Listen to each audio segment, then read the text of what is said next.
اگر میں کسی کو سجدہ کرنے کا حکم دیتا کہ اللہ کے علاوہ سجدہ کرو تو یہ کہیں میں نہیں کہا کہ میں کہتا اپنے باپ کو کرو. حالانکہ باپ کی کتنی قربانی ہے. اور باپ کے بارے میں حدیث میں کیا الفاظ آتے ہیں؟ باپ کے بارے میں آتے ہیں کہ اللہ کسی بندے کی باپ کی اپنی اولاد کے بارے اللہ باپ کی اپنے اولاد کے حق میں دعا ردی نہیں کرتا. ایک بات. دوسری بات, اگر اطاعت کا معاملہ ہو تو ہمارا دین ہمیں یہ سکھاتا ہے, حسن بصری یہ کہتے ہیں اگر اطاعت کرنی ہو ایک بات ماں کہہ رہی ہے ایک باپ کہہ رہا ہے, آپ نے بات کس کی مانی ہے؟ باپ کی. یعنی اتنا مقام ہے باپ کا. نبی صلی اللہ علیہ وسلم نے کیا فرمایا؟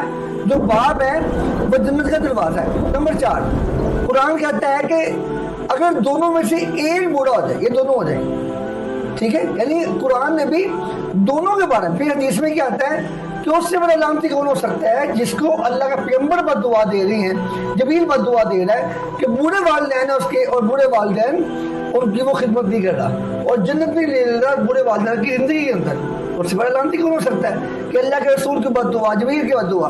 لیکن اس کے باوجود کہیں بھی اللہ نے رسول اللہ نے یہ نہیں کہا اگر اللہ کے علاوہ کسی کو سجدہ کرنا جائز ہوتا تو میں عورت سے کہتا, اولاد سے کہتا اپنے باپ کو سجدہ کرو, ماں کو کرو, دادے کو کرو یا مجھے کرو.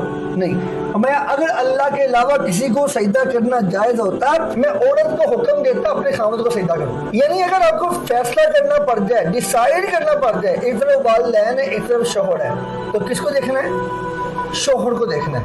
نکاح کے بعد آپ کے ذاتی معاملات میں آپ کے والدین کی انٹرفیئرنس نہیں ہونی چاہیے, ٹھیک ہے بیٹا, آپ نے اس کو دیکھنا, اپنے شوہر کو دیکھنا.